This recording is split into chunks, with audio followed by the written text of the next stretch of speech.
Student, स्वागत है आपका आज के क्लास में। यूनिक वे क्लासेज की ओर से मैं आपका स्वागत करता हूं। तो बेटा हम पढ़ रहे थे ज्योमेट्री, और ज्योमेट्री में हमारा जो लास्ट पार्ट था पार्ट नंबर 9। आज हमारा पार्ट नंबर 10 है।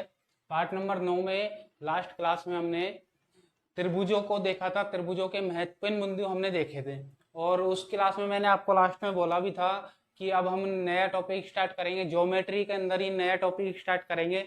तो उस नए टॉपिक से स्टार्ट करने से पहले अभी त्रिभुज का ही मैं एक पार्ट और लेकर आया हूँ, पार्ट नंबर 10।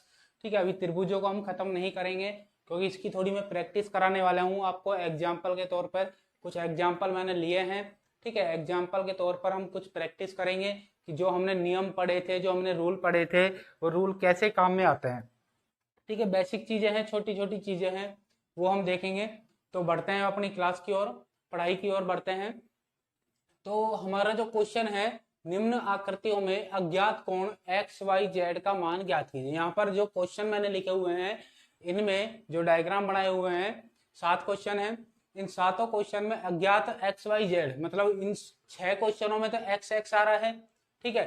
बस 7वें क्वेश्चन में एक्स वाई जेड 3 कोण हैं, इन तीनों का मान हमें निकालना है। कहने का मतलब यहाँ पर एक्स वाई जेड जो अननोन है, जो अज्ञात कोण है, उनकी वैल्यू हमें फाइंड आउट करनी है, उनके मान हमें ज्ञात करने हैं। ठीक है, तो मान ज्ञात करने के लिए अब हम देखो रूल हमें याद होने चाहिए जो हमने पढ़े हैं। कौन कौन से रूल हैं वो हम क्वेश्चन में देखेंगे, मेनली जो काम आते हैं वो हम देखेंगे।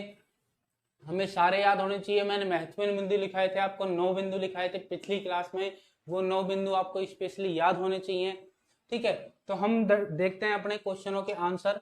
तो हम पहले क्वेश्चन का आंसर देखेंगे। सबसे पहले पहले क्वेश्चन का आंसर देखो, डायग्राम हमारे पास है और क्वेश्चन हमें पता है, सभी में एक ही क्वेश्चन है कि हमें एक्स वाई जेड की वैल्यू ज्ञात करनी है। तो पहला जो डायग्राम है, इसमें देखो हमारे पास त्रिभुज के तीनों अंतः कोण दिए गए हैं। हमें ये तो पता है अंतः कोण और बाह्य कोण क्या होता है, ठीक है, बहिष्कोण क्या होते हैं। तो अंतः कोण का मतलब अंदर वाले कोण, बहिष्कोण का मतलब जो बाहर आ रहा है, जैसे इसमें बाहर की तरफ है, ये बाहर है, ये बहिष्कोण है। तो हमें इस डायग्राम में तीनों अंतः कोण दिए गए हैं। अंतः कोण जब दिए गए हैं तीनों, अगर तीनों ही कोण अंतः कोण है और जो हमें निकालना है वो भी अंतः कोण ही है, तो हमारा सिंपल से एक रूल काम में आता है। क्या रूल काम में आता है, आपको मैंने पढ़ाया था कि त्रिभुज के तीनों अंतः कोणों का योग कितना होता है, हमेशा 180 डिग्री होता है। कितना होता है, 180 डिग्री होता है। ठीक है, तो त्रिभुज के तीनों अंतः कोणों का योग 180 डिग्री होता है। तो हम इनको सोल्व करते हैं। तीनों अंतः कोण कौन सा है, 90, 45 और x। ठीक है, पहला 90, 45 और x। तो हम इनको लिख लेते हैं। हमारा है 90 डिग्री, 45 डिग्री और x इक्वल टू तीनों कोणों का योग कितना होगा, 180 डिग्री। यहाँ पर x को हम ऐसे लिखेंगे, एंगल x। ठीक है, तो हमें x की वैल्यू निकालनी, इन दोनों को ऐड कर लेते हैं। पहले इन दोनों को हम ऐड करेंगे तो ये हो जाएगा हमारा 135, 135 प्लस में angle x equal to 180 degree.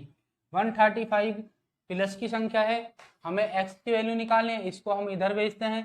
तो एंगल x इक्वल टू 180 में से हम माइनस कर देंगे 135। 135 हमें माइनस करना है तो कितना बचेगा, ये 45 डिग्री बचेगा। 0 में से 5 घटाएंगे, 5 बचेंगे, 7 में से 3 जाएंगे, 4 बचेंगे। कितना बचेगा, 45 डिग्री बचेगा, जो कि हमारा क्या हो जाएगा, आंसर हो जाएगा इस क्वेश्चन का।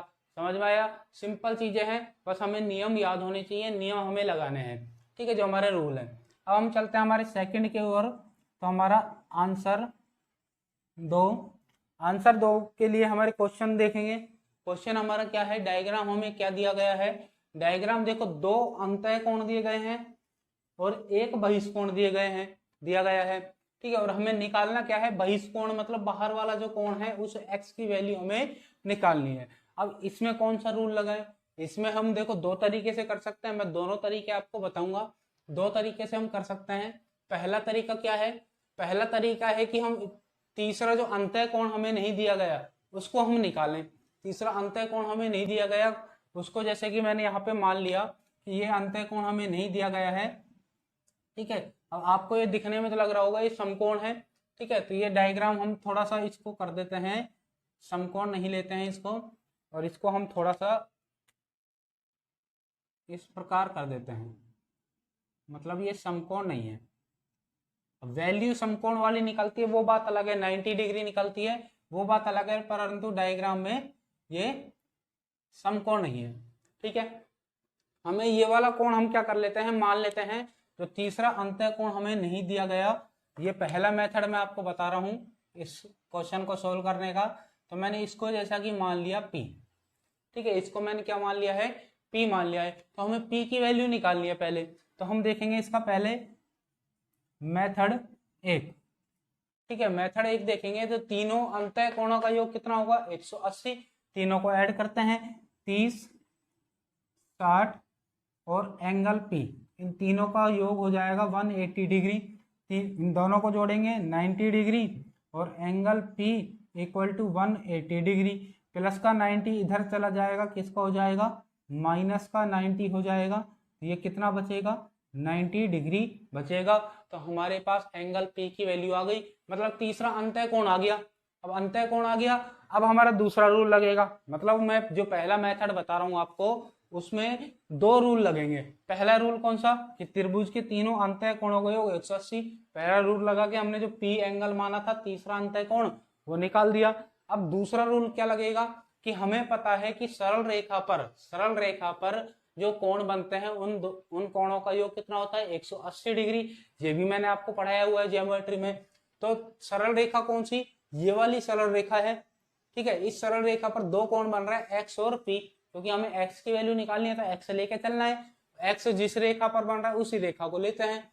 तो ये वाली रेखा ली, इन दोनों रेखा, इस रेखा पर एक्स और P ये दो कोण बन रहे हैं, इन दोनों का योग कितना होगा, 180 डिग्री होगा। तो यहाँ पर हम कर देंगे कि हमारे पास x और P इन दोनों का योग हो जाएगा 180 डिग्री। P की वैल्यू हमने निकाल ली है, P की वैल्यू कितनी है, 90 डिग्री इक्वल टू 180 डिग्री। अब एंगल x की वैल्यू हमें निकालनी है, तो 180 माइनस 90 डिग्री। ठीक है, तो ये कितना आया, 90 डिग्री आया x की वैल्यू। तो x की वैल्यू हमारे पास यहाँ क्या होगी, 90 डिग्री होगी, और जो कि हमसे क्वेश्चन में पूछा गया था, और यही हमारा क्या होगा, इस क्वेश्चन का आंसर हो जाएगा। समझ में आया, मेथड पहला था। अब मेथड दूसरा, इससे छोटा होगा मेथड नंबर दो। मेथड नंबर दो हम देखेंगे, इसी क्वेश्चन को हम दूसरे तरीके से कैसे सोल्व कर सकते हैं। अब इसी क्वेश्चन को हम सोल्व करेंगे, तो अब मान के चलो कि हमने P नहीं माना। ठीक है, जैसे कि मैं यहाँ पर P को मिटा देता हूं। ठीक है, अब हमने P नहीं माना। अब हमें पता है कि हमें बहिष्कोण निकालना है, हमने रूल पढ़े थे महत्वपूर्ण बिंदु में। ठीक है, बहिष्कोण हमें x निकालना है। तो मैंने बोला था कि जब बहिष्कोण हम निकालते हैं तो वो त्रिभुज के अंदर जो कोण होते हैं अंतः कोण, उनके योग के बराबर होता है। बोला था मैंने आपको महत्वपूर्ण बिंदु में, बहिष्कोण जो होता है वो त्रिभुज के अंतः कोणों के योगफल के बराबर होता है। उसमें भी मैंने ये बोला था आपसे कि अंदर वाले कौन से कोण, बस उसके पड़ोसी, उसका जो भिड़वा है, उसका जो पड़ोसी है वो नहीं होगा, बाकी दोनों कोण होंगे। बाकी दोनों कोण कितने हैं, 30 और 60। तो हम यहाँ पे डायरेक्ट निकाल सकते हैं कि एंगल एक्स मैं इस मेथड को दो को यही लिख देता हूं, मेथड नंबर दो। ठीक है, एंगल एक्स हम निकालेंगे तो 30 प्लस 60 हो जाएगा, वो कितना आ जाएगा, 90 डिग्री आ जाएगा। तो इसको हम डायरेक्ट भी निकाल सकते हैं। क्लियर है ये चीज। ठीक है, अब देखो अगला तीसरा हम बात करते हैं। तीसरे के लिए आंसर नंबर 3, आंसर नंबर 3 में भी देखो वही चीज दे रखी है हमें, बहिष्कोण बाहर वाला निकालना है और अंदर वाले दोनों कोणों के योग के बराबर होना चाहिए, होगा, दोनों के बराबर होगा। इसको भी हम पहले मेथड की तरह से निकाल सकते हैं। अब ये थोड़ा लंबा होता है, इसलिए हम मेथड नंबर 2 देखेंगे, क्योंकि हमें समय बचाना होता है। ठीक है, पर मैंने आपको दोनों मेथड बता दिए हैं, अगर एक भूल जाओ तो दूसरा काम में आ ही सकता है। तो हम चलते हैं तीसरे क्वेश्चन की ओर। तो तीसरा क्वेश्चन में देखो, बाहर वाला जो बहिष्कोण है, बाहर वाला जो बहिष्कोण है वो किसके बराबर होता है, अंतः कोणों के योगफल के बराबर होता है। अंतः कोण है 60 और एंगल x, प्लस का 60 इधर लेके आ जाओ, 120 माइनस 60 और इक्वल टू में एंगल x। एंगल x की वैल्यू आपके पास कितनी आ गई, 60 डिग्री आ गई, जो कि इस क्वेश्चन का क्या हो जाएगा, आंसर हो जाएगा। सिंपल। आगे बात करते हैं आंसर नंबर 4 की। आंसर नंबर 4 में देखेंगे वही चीज है, देखो बहिष्कोण है 80, बहिष्कोण है 80 डिग्री, वो किसके बराबर होगा, अंतः कोणों के योगफल के बराबर होगा। बस ये ध्यान रखना, अंतः कोण इसके जो पड़ोसी होता है बिल्कुल वो वाला नहीं लेना, बाकी दोनों लेने होते हैं। तो कितना है 30 डिग्री और एंगल एक्स, प्लस का 30 इधर लेके आ जाओ आप, ये किसका हो जाएगा माइनस का 30 हो जाएगा, इक्वल टू में एंगल एक्स, एंगल एक्स की वैल्यू कितनी आ जाएगी 50 डिग्री आ जाएगी, जो कि इस क्वेश्चन का क्या हो जाएगा आंसर हो जाएगा। क्लियर है ये चीज। आगे हम बढ़ते हैं क्वेश्चन नंबर 5 की ओर। तो हमारा आंसर नंबर 5, आंसर नंबर 5 के लिए डायग्राम देखेंगे। अब देखो डायग्राम में, इस वाले डायग्राम में हमें तीनों कोण दिए गए हैं, तीनों कोण दिए गए हैं। बस मैंने आपको बोला था बहिष्कोण निकालना है हमें, कौन सा कि एंगल एक्स निकालना है, निकालना है एंगल एक्स, एंगल एक्स निकालना है बहिष्कोण। बहिष्कोण अंतः कोणों के योगफल के बराबर होता है। अंतः कोण कौन सा नहीं लेना, इसका पड़ोसी नहीं लेना, 90 डिग्री नहीं लेंगे, 30 और 60 लेके चलेंगे बस। तो 30 और 60 को हम ऐड कर देंगे, कितना आ जाएगा 90 डिग्री आ जाएगा। हो गया आंसर, ठीक है, हो गया आंसर हमारा। एंगल एक्स हमारा कितना आ गया 90 डिग्री आ गया, जो कि इस क्वेश्चन का आंसर हो जाएगा। अब इसी को मैं दूसरे तरीके से भी कर सकता हूं, इसी को मैं दूसरे तरीके से भी कर सकता हूं। क्या दूसरा तरीका है, मेथड नंबर 2, मेथड नंबर 2 क्या है देखेंगे कि हमें पता है कि सरल रेखा पर जो कोण बनते हैं उन कोणों का योग क्या होता है 180 डिग्री होता है।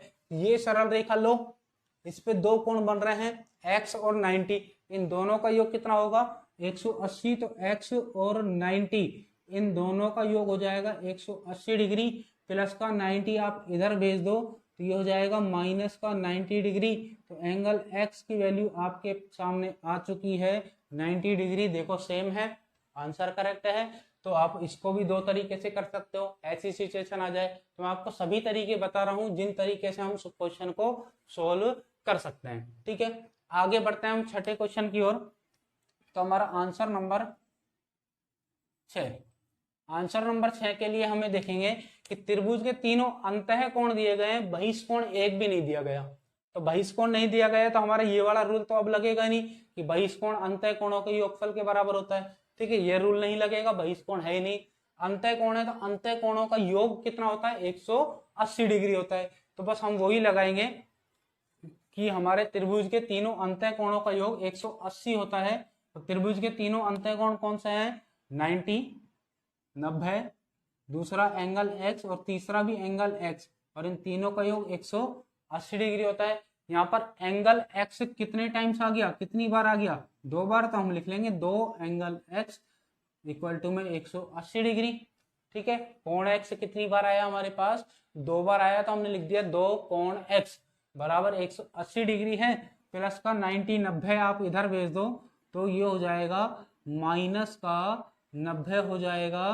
तो यहाँ पर एंगल एक्स की वैल्यू अगर हम निकालते हैं तो 180 में से 90 आप घटा दो, कितने बचेंगे 90 डिग्री बचेंगे। और जो एंगल एक्स के साथ 2 था वो था मल्टीप्लाई में, तो अब वो किस में जाएगा डिवाइड में जाएगा, तो इसको हम कैंसिल करेंगे तो ये आ जाएगा 45 डिग्री। तो ये हमारा हो गया आंसर। तो मतलब यहाँ पर भी 45 डिग्री और यहाँ पर भी 45 डिग्री होगा। अब ये दोनों एक्स थे मतलब दोनों सेम है, ये दोनों सेम ही होंगे, 45 डिग्री के होंगे। क्लियर है, छठा क्वेश्चन समझ में आया। अब हम सातवें की ओर बढ़ते हैं जो थोड़ा बड़ा है, ठीक है, क्योंकि इसमें एक्स भी आ रहा है, वाई भी आ रहा है और जेड भी आ रहा है। बड़ा होने से मतलब नहीं है, हमें बस सिंपल होने से मतलब है। सिंपल है, हम सिंपल तरीके से पढ़ेंगे, बड़ा हो चाहे कितना ही बड़ा हो हम सिंपल तरीके से पढ़ेंगे। अगर हमें सब कुछ याद है, नियम वगैरह याद है, तो हमारे लिए क्वेश्चन सिंपल है, अगर चाहे वो कितना ही बड़ा हो। तो हम सातवें की ओर बढ़ते हैं। तो आंसर नंबर 7 आप देखेंगे क्या दिया गया है क्वेश्चन। क्वेश्चन है देखो कि हमें अंतः कोण 2 दिए गए हैं, अंतः कोण कितने हैं 2 दिए गए हैं, अंतः कोण 2 है। तो अब हमें निकालना है एक्स वाई और जेड, ठीक है। तो मैं इसको देखो क्या तरीके से बता सकता हूं, हम बहिष्कोण हमें निकालना है, बहिष्कोण है एक्स वाई और जेड। बहिष्कोण निकालने का वही रूल है कि अंतः कोणों का योगफल 180। अब जैसे कि मान लीजिए मैं y निकाल रहा हूँ, तो y का पड़ोसी तो हमारे पास है ही नहीं और उसको हमें लेना भी नहीं है, तो हमारे अंतः कोण बच गए 90 और 30। इन दोनों को ऐड कर देंगे, y की वैल्यू तो आ जाएगी। पर जब हम x की निकालेंगे तो x की वैल्यू निकालेंगे तो उसका पड़ोसी हम नहीं लेंगे, पड़ोसी नहीं लेंगे तो बाकी अंतः कोण लेने पड़ेंगे 30, और ये वाला कोण हमारे पास नहीं है। तो सबसे पहले हम क्या कर लेते हैं, इस अंतः कोण को हम निकाल लेते हैं, इस वाले कोण को हम निकाल लेते हैं। तो इस कोण को जैसे कि मैं यहाँ पर मान लेता हूं कि इसको मैंने मान लिया यहाँ पर P, क्या मान लिया मैंने, इसको यहाँ पर P मान लिया, ठीक है, इसको मैंने यहाँ पर मान लिया P मान लिया। और इस क्वेश्चन में भी हमने P माना था, तो मैं यहाँ पर लिख देता हूँ P, तो P मान लिया। अब देखो त्रिभुज के तीनों अंतः कोणों का योग कितना हो जाएगा 180, तीनों को ऐड करते हैं 30 डिग्री, 90 डिग्री और एंगल P, इन तीनों का योग 180 डिग्री। 90 और 30 हम जोड़ेंगे तो ये हो जाएगा 120 degree, angle P equal to 180 degree. 120 को आप इधर भेजो, ये हो जाएगा 180 माइनस 120 डिग्री, ये कितना आ जाएगा 60 डिग्री। तो P की वैल्यू हमारे पास आ चुकी है, कितना आया 60 डिग्री आया। क्लियर।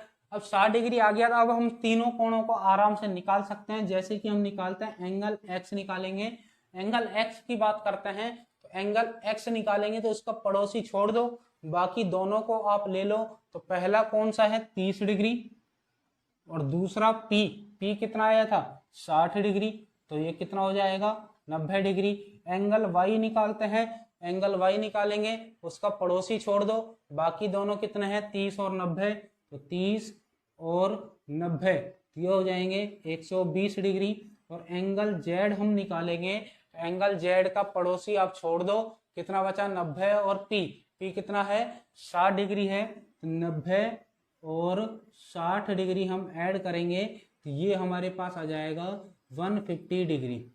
150 डिग्री ये हमारे इस क्वेश्चन के आंसर होंगे। अब देखो बिना P माने भी ये क्वेश्चन हो सकता है, बिना P माने भी ये क्वेश्चन हो सकता है। कैसे हो सकता है, जैसे कि अब मैंने आपको बताया था कि सरल रेखा पर जो कोण बनते हैं उन कोणों का योग 180 डिग्री होता है। तो ये दो कोण बन रहे हैं Z और 30, इन दोनों का योग 180 होगा। तो पहला हमें दे रखा है, दूसरा निकालने के लिए क्या कर रहा हो 180 में से इसको घटा दो, 180 में से 30 घटाएंगे कितना बचेगा 150, Z की वैल्यू 150। दूसरा X की निकालेंगे तो इसको 180 में से घटा दो, 180 में से 90 घटाएंगे तो 90 बचेगा, X की वैल्यू 90।